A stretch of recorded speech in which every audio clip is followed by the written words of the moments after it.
دوم یک دوستی سوال داشتم. حاضر یک برادر مثلا این قربانی سوال دادن. من هم یک چیز رو فهمیدنی هستم که همین وقتی قرضدار باشی انا قربانی کردن درست است یا نه؟ قرضدار کن چه خیلی قرضدار دیده میشد. مثلا یک آدم $100,000 قرض مثلا دارد لیکن $900,000 دیگه با پول دارد.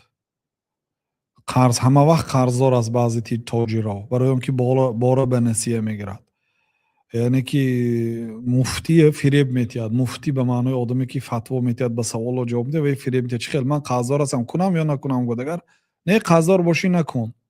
مراد مفتی این که واقعا یعنی از صفر پایان باشی. بازی ممکن شاید آدمی یگان تاجری قرضدار نباشد، میلیونر است لیکن قرض دارد، $500,000 قرض دارد یا قرض دارد، یا بگذار $2 میلیون قرض دارد، $1 میلیون مثلا اگر قرضاش صاف کند با $1 میلیون بار دارد، یعنی $3 میلیون رو بار دارد لیکن $2 میلیون قرض دارد. خب این گوسپند $100 است یا $200 و نخواد که همینه میپرسد. مثال یعنی که قرضدار این کلمه یعنی که مجمل است. ها یک آدم یگان تین پول ندارد، بر زمین با $1,000 قرض دارد. آیا قربانی میکنه؟ نمیکنه. قربانی برای آدم واجب است که برای قربانی کردن قدرت دارد، یعنی برای کشتن یک گوسفند یا بز قدرت دارد. و یعنی که قرضدار نیست. اما اگر قرضدار باشد لیکن به قرضش وفا دارد، مثلا 1 تن بار دارد، این بارهاش آخری ماهی مثلا یا که در ابتدای ماهی ایون فروخته میشد، پول نقد ماهی ایون میشد، لیکن قربانی روزی 25 یا 27 یا 26 می میشد. مثلا عینی همون روز پول ندارد، حاضر قرضدار است لیکن بار دارد، یا مزدش میگیرد روز 1 ایون میگیرد، مزد میگیرد $2,000 آیلیگ میگیرد. قربانی $200 است مثلا. ها اینو کند، قربانی قرض گیرد کند. برای چی؟ برای اینکه وفا دارد.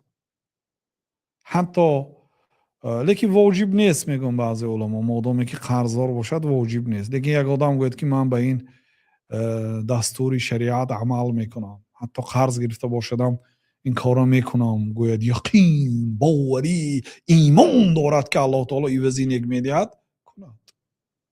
چون که الله تعالی حتما این آدم یعنی که دستگیری میکند، دعاش اجابت میکند. کوشش کنید برادرها به همه دستورهای الله تعالی عمل کنید، ناترس شوید، بخیلی دور کنید. من این دهه اول آمده ایستاده است. نیت کنید برادرها، یعلم الله فی قلوبکم خیرا یؤتکم خیرا. اگر الله تعالی در قلب شما نیکی را بیند، نیکی میدهد. نیت کنید، اون کوشش کنید. مثلا برادر و خواهرها قربانی کردنی نیستن امسال، پرسید خیش و تبارای قربانی میکنید؟ اون نه نمیکنیم. گفت چرا؟ خیلی مشکلی داریم. مشکلی داشته است، دستگیری کنید، حرکت کنید. مثال برای خیش و تبارای نزدیک گوسفند خریدید تا اینکه اونها هم قربانی کنند. به هر حال برادرها، مسئله قرضدار اگر مسئله شون قرضدار رو من قربانی کرده میتونم یا نمیتونم،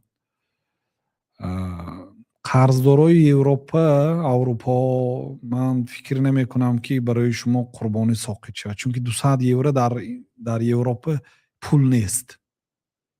یک روز کار میکنید بیا میآوید. برای همین یا یک اشتراف کنندگر گیی €200 اشتراف میکنه. برای همین مردم اروپا شاید عذر نداشته باشند در قربانی نکردن.